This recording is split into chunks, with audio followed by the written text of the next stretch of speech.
Hi, welcome to Passion Pill. I am very excited about this post. I know that I say that at the beginning of most of my videos, but I am excited because this is something that is near and dear to my heart. And I know you're probably wondering with the title how my kitchen changed my life. But I'm going to tell you that today. And it's really kind of stands for what I think is the best way to start implementing something into your life, and that is by small, bite-sized pieces. I think the recipe for failure is deciding to do too much at once. Do not run faster than you have strength. And that was always my problem, and it was really, really a self-sabotaging way of doing things. And so this is a very important thing to me because I decided to make a decision just to do one thing. And that was hard for me because in my head, I really had this kind of like this voice saying, no, we don't have time for that. We've wasted so much of our life already. We need to get the show on the road. Like there's no time to do this in bite-sized pieces. We need to do it all now. You need to get the show on the road. We don't have time to do this in little sections. But I fought that voice and I said, you know what?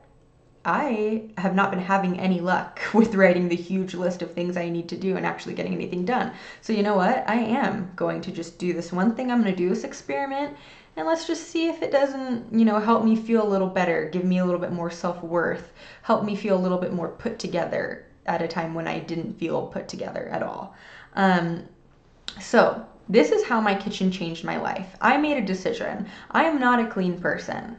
That's not the decision I made, but I'm not. I don't see the point sometimes, and a lot of the time it gets to the point where my house is so disgusting that I just get paralyzed and I can't even clean. Not so disgusting, but I let it go for a while, and I just made the decision, you know what? Let's just start small. Let's start with the kitchen. Let's keep the kitchen clean, like the cleanest kitchen you've ever seen. Like I am gonna clean this kitchen.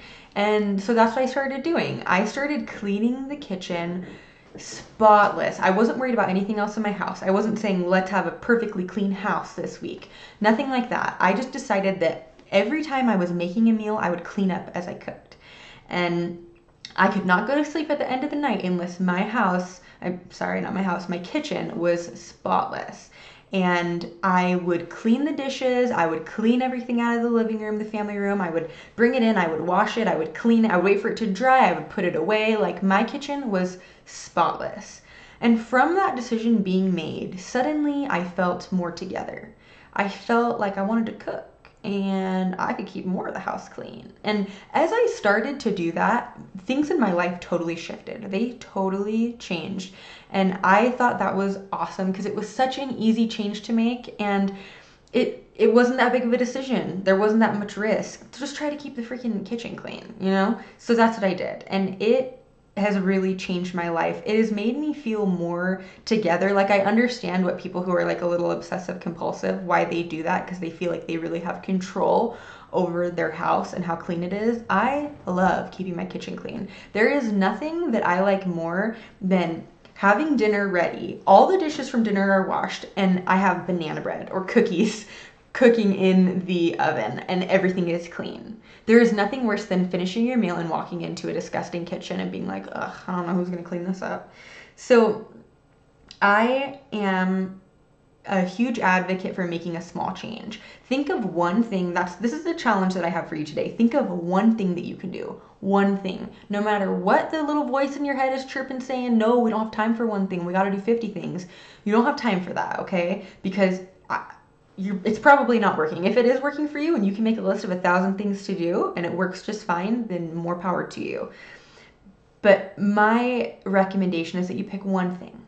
Putting your shoes away, cleaning the kitchen, picking up your clothes. I mean, I like cleaning because I feel like it's symbolic of cleaning house in my head, like things are good here, things are good in here. That's how I feel.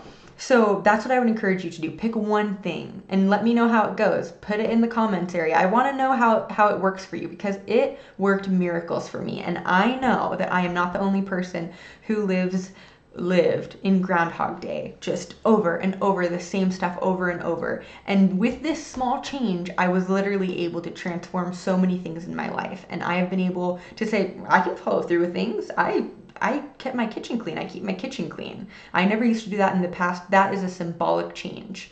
That is a symbol of change that I made happen. And that is a good feeling. And so if you're feeling stuck where you're at, I'm the queen of self-sabotage.